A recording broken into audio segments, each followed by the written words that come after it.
Hey, you're back for another 5-minute live. This is day 5 of my 2 weeks going live every single day here on my business page for 5 minutes talking about something related to sales or marketing. So today we're talking about why it's not about you when you're talking about sales and marketing.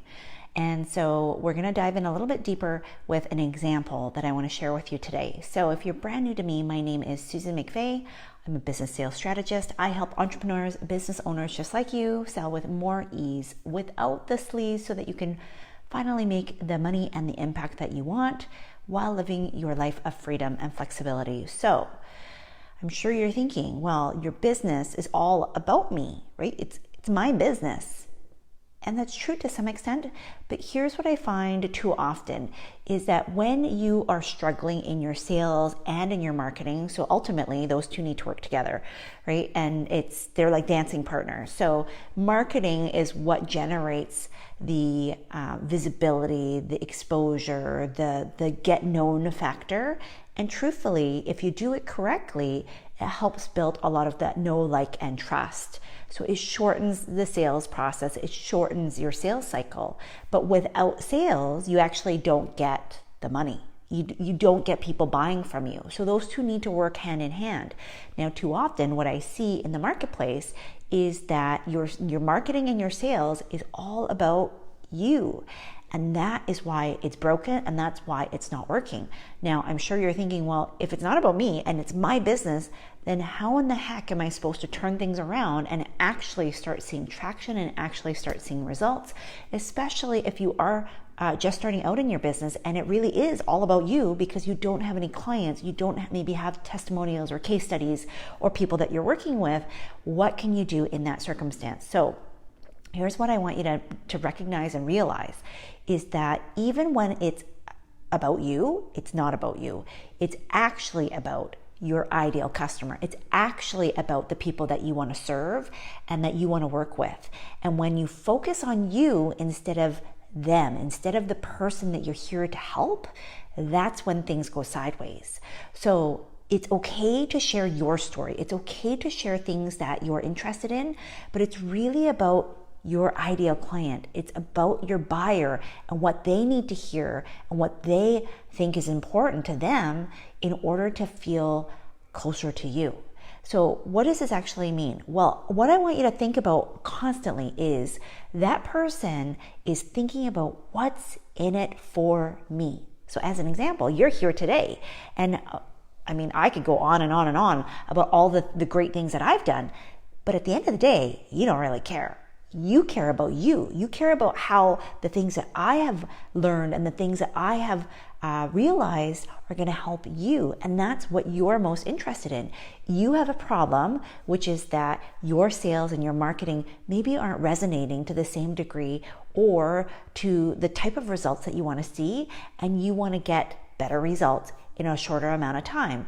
So if you're creating these complicated funnels or tons of content marketing and social media posts and email marketing, and they're not really doing what you need it to do because you're not seeing conversions on the other side and you're hearing a lot of no's, objections, you're talking to the wrong people, and you're just getting frustrated and ready to pull out your hair. Well, here's the thing that I want you to do instead. I want you to constantly evaluate and audit what you are sharing from the lens of the person who you want to work with, right? The person that you want to buy from you. What would get them excited about buying?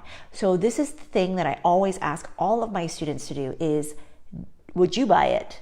And I know it sounds really simple, but too often we skip these basic steps. Would you buy the thing that you're promoting? Would you buy the thing that you are putting out there in the world?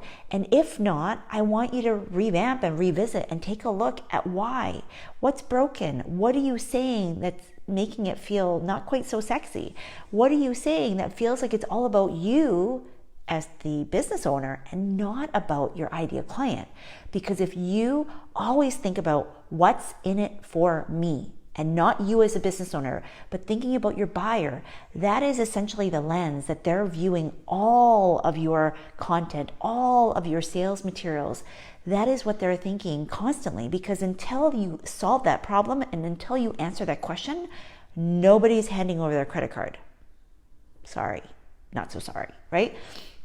So if you're making it all about you, and so I'm going to circle back, because for those of you that are maybe in the earlier stages of your business, or maybe you're your best testimonial, which in a lot of cases that could also be the case, here's what you need to think about. It's totally okay for you to share your own story, your own results, but you need to do it in a way that helps your ideal clients see themselves in you.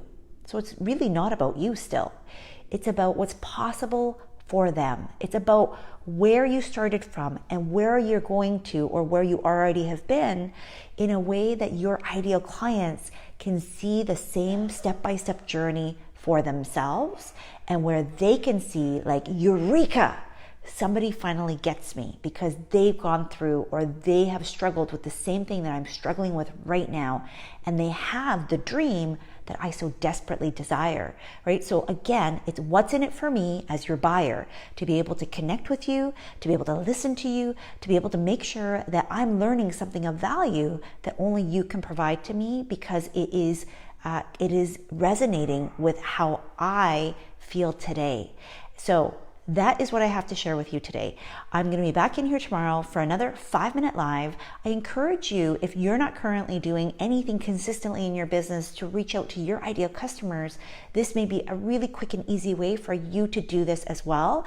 Use the hashtag 5-minute live, and you can go ahead and tag me across all social media, depending on which one is your preferred one, Susan McVey, and I'd love to be able to give you a shout out and give you a high 5 or virtual high 10, in order to be able to encourage you to keep going. So today, I want you to think about what's in it for me, what's in it for them, your buyers, and really take a close look at what you're sharing and really evaluate if it's all about you instead of them. And making that one switch, I promise you, I pretty much guarantee that you're going to have people reaching out to you in a far different way than maybe what's happening today. Maybe you're hearing the crickets, and I'm going to say that this one change alone could be a huge difference in your business. So thanks so much for joining me, and I will be back in here for another 5-minute live tomorrow. Thanks so much.